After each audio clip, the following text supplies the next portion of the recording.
ஓம் ஸ்ரீ குருப்யோ நமக. நன்றாக குரு வாழ்க, குருவே துணை. பரபிரம்ம ருத்ரகாயத்ரி ஞானஸ்தலத்து நண்பர்களுக்கு வணக்கங்களும் வாழ்த்துக்களும்.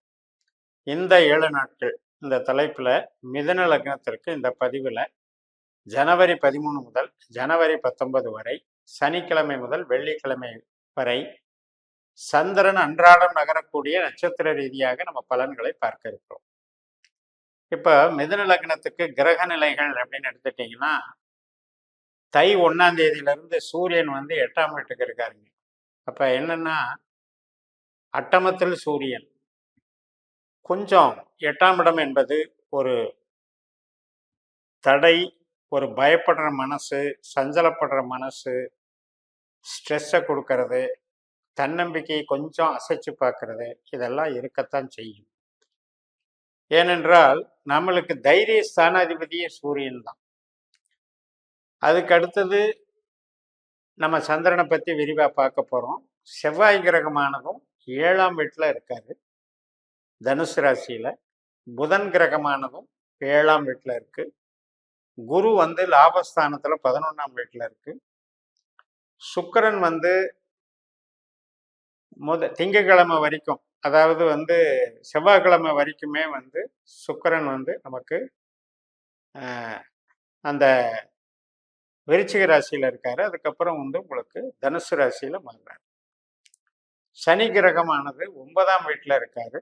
ராகு 10ஆம் வீட்லையும், கேது 4ஆம் வீட்டில் இருக்காரு. இப்போ நம்ம முதல் நாள் சனிக்கிழமை 13ஆம் தேதி அன்னைக்கு நண்பகல் 12:50 வரைக்கும் திருவோண நட்சத்திரம். திருவோண நட்சத்திரம் எங்க இருக்கு? நம்ம லக்னத்துக்கு 8ஆம் வீடான மகர ராசியில இருக்கு. அப்ப அட்டமத்தில் சந்திரன். அப்ப நம்ம கவனமா இருக்கக்கூடிய ஒரு நாள். கொஞ்சம் நிதான போக்கை கடைப்பிடிக்கணும். உடல் ஆரோக்கியத்துல கவனம் செலுத்தணும். சாப்பிட்ற உணவு வகைகளை கேர்ஃபுல்லாக இருக்கணும். புது முயற்சிகள் எடுக்காமல் பார்த்துக்கணும். இதெல்லாம் நமக்கு ஒரு சேஃப்டி மெஷர்ஸாக வச்சுக்கணும். இப்போ ஒரு பொருளை ஞாபகம் மறதியாக மிஸ் பண்ணுறது அப்படிங்கிறதெல்லாம் 8ஆம் இடம் தான். எதிர்பாராத சில தீமைகள்ன்றதுல நம்ம கவனமாக இருக்கணும். அதே நண்பகல் 12:50க்கு மேலே செவ்வாயா வேலை செய்யும். அந்த 8ஆம் இடத்துலேயே சந்திரன் செவ்வாய் கிரகம் மாதிரி வேலை செய்யும். அப்போ செவ்வாய் நமக்கு 7ஆம் வீட்டில் இருக்கிறதுனால, அதுவும் கேது நட்சத்திரத்தில் இருக்கிறதுனால, அந்த கேதுவானவர் நமக்கு 4ஆம் வீட்டில் இருக்கிறதுனால, வீட்டில் கணவன் மனைவி உறவுகள், சொந்த பந்தம், தாயார் சம்பந்தப்பட்ட, சகோதர வழி சம்பந்தப்பட்ட உறவுகள் சார்ந்த ஒரு பேச்சுவார்த்தைகளில் கொஞ்சம் கலகம், குழப்பம், ஈகோ இதெல்லாம் கொஞ்சம் தவிர்த்துக்கணும். வீண் சண்டைன்னு சொல்கிறோம் இல்லையா, ஒன்றுமே இருக்காது. சும்மா யதார்த்தமாக பேச போய் அது பெரிய பிரச்சனையாக வம்பாக மாறிடும். அதெல்லாம் கொஞ்சம் வாயடக்கமாக பார்த்துக்க வேண்டிய நாள். ஜனவரி 14 அது காலையில் 10:22 வரைக்கும் அவிட்ட நட்சத்திரம். கும்பராசியில் சந்திரன் செவ்வாய் மாதிரி இயங்குவார். காலையில் 10:22க்கு மேலே சதய நட்சத்திரம். அந்த சதய நட்சத்திரத்தில் தான் 9ஆம் வீட்டில் சனி போயிட்டு இருக்காரு. அப்போ அந்த சனி பகவானும் சந்திரனும் ஒன்று சேர்றாங்க 9ஆம் வீட்டில். இந்த 9ஆம் வீடுங்கிறது என்ன அப்படின்னா, தகவல் தொடர்பு. இப்போ நம்ம வீட்டுக்கு புதுசாக நபர்களை சந்திக்கிறதோ, அல்லது வெளியில் நம்ம எங்கேயாவது பிரயாணம் போய் ஒரு நபர்களை சந்திக்கிறதோ, வயதில் மூத்தவர்கள், முன்னோர்கள், தந்தை வழி உறவினர்கள், பூர்வீக சம்பந்தப்பட்ட நபர்கள், கோயில் காரியங்கள், இது எல்லாத்துலேயுமே அந்த 9ஆம் இடம் சனி சந்திரனா வேலை செய்கிறதுனால கொஞ்சம் நம்ம சஞ்சலங்களோட பழக வேண்டியிருக்கும். பட் இருந்தாலும் கூட அந்த காரியங்களில் நீங்கள் இறங்குறதுல தவறு கிடையாது.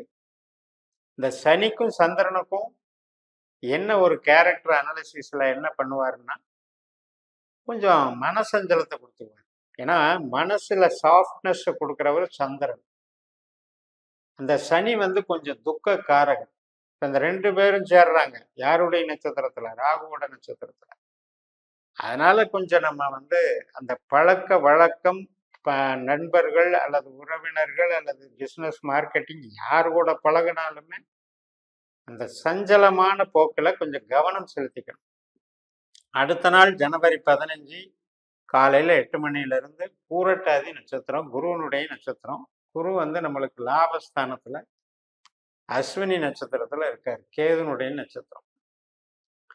அப்போ ஒரு எதிர்பார்த்த விஷயங்கள், எதிர்பார்த்த உறவுகள், எதிர்பார்த்த ஒரு ஒப்பந்தம் பண்ணுறது, நமக்கு எதிர்பார்த்தபடி தொழில் பலத்தை கூட்டிக்கிறது, இதெல்லாம் வளர்ச்சியாக இருக்கும்.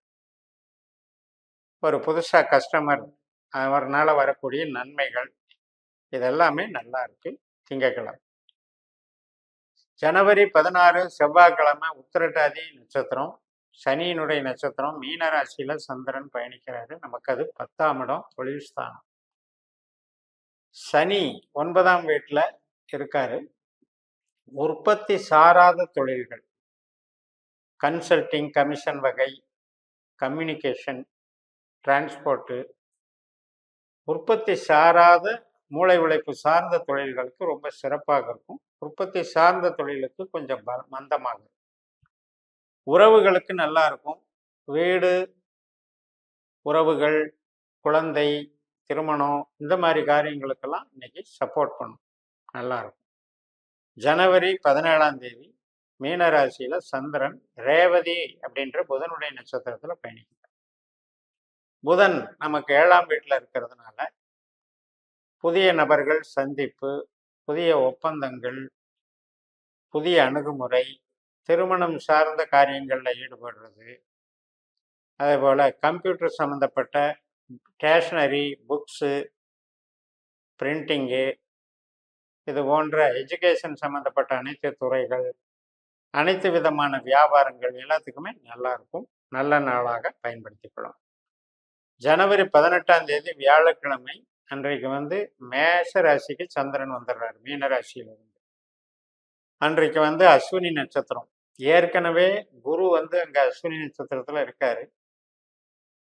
நமக்கு 7ஆம் வீட்டுக்கும் 10ஆம் வீட்டுக்கும் அதிபதியான குரு பகவான் வந்து லாபஸ்தானத்துல அங்க கேதுவோட நட்சத்திரத்துல இருக்கிற அதே நேரத்துல தனாதிபதியான சந்திரனும் இங்க வந்து குருவோட சேர்றதுங்கிறது வந்து ஒரு நல்ல விஷயம்தான்.